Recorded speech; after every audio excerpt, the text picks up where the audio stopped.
occasion at the start of the Purnima, which is what it is.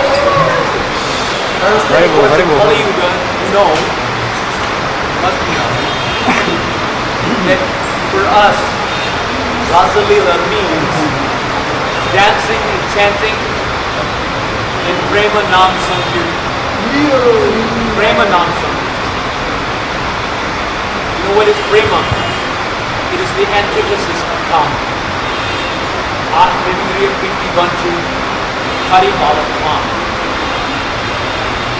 So Kama means to satisfy one's own senses, to have the desire to satisfy one's own senses.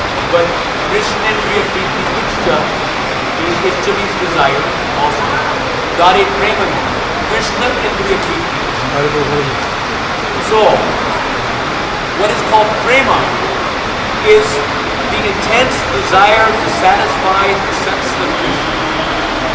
When Krishna called with his Vamsi flute at Vamsi Bhat on this very evening, approximately 5,000 years ago, and is happening continuously, is going on in the Uppercut Lila also, but we're not able to hear that flute. Maybe it was because Krishna became so enamored by the beauty of Radharani that he dropped his flute and didn't even know it. So he was trying to play and blowing into the air, so naturally we can't hear it. But 5,000 years ago, when Krishna played his flute, he called all the gopikas to Ras Mandal, to Ras Lila, to fulfill their desires, their intense desire to satisfy his senses, Krishnendriya Priti Ichcha, Gare Prema, their intense prema to satisfy Krishna's senses. So, when he called, what happened? Many of them were milking cows, some of them were feeding their babies, or someone else in there. Because most of them, actually, Rasa Lila chapter in the Bhagavatam is an amalgamation of more than one Rasa Lila. So, there's a whole discussion about that. How it is, well, first, Rasa Lila, there was no question of anyone having any babies. But an unfortunate thing happened for some of the gopis. At least it was unfortunate. Of course, their misfortune, they were able to turn their adversity into a advantage. And then at least the intense feelings of separation caused by being locked in their rooms by their husbands and their superiors drove out all scraps of materialism. Any type of material tendency within their heart was driven out. But we should know that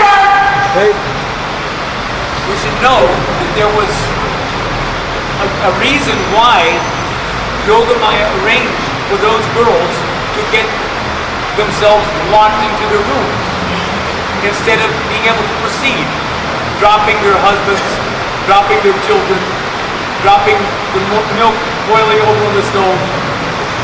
One time, Prabhupada smelled some milk burning coming up from the kitchen, and he hollered down the stairs from his quarters to where the kitchen was, "Who's going to hell?" Because burning milk is a very irreligious activity. Who is going to hell? But the gopis, they didn't care whether they were going to hell or not. Let the milk boil over and burn on the stove. What do we give it? We're going to satisfy the senses of Krishna. So, many of them, because they had their spiritual bodies, and they were already fully absorbed in intense prema, up to the platform of Mahabhav. Mahabhav, from Sneha onward, Sneha, Pranaya, Man, then Rag, Anurag, Bhava, Mahabhav. All these levels of prema can only be realized in the spiritual body. So why is it that some of them got locked in their rooms? so that they couldn't proceed to Rasmando. And maybe we should ask our own self the same question. Why is it, even though Krishna is playing his flute, calling all the gopikas to Rasmando this evening, but we're not even able to hear the flute? These gopis in Krishna Leela, they had attained Bhav Siddhi in their previous lifetimes as sages of Dandakaranya.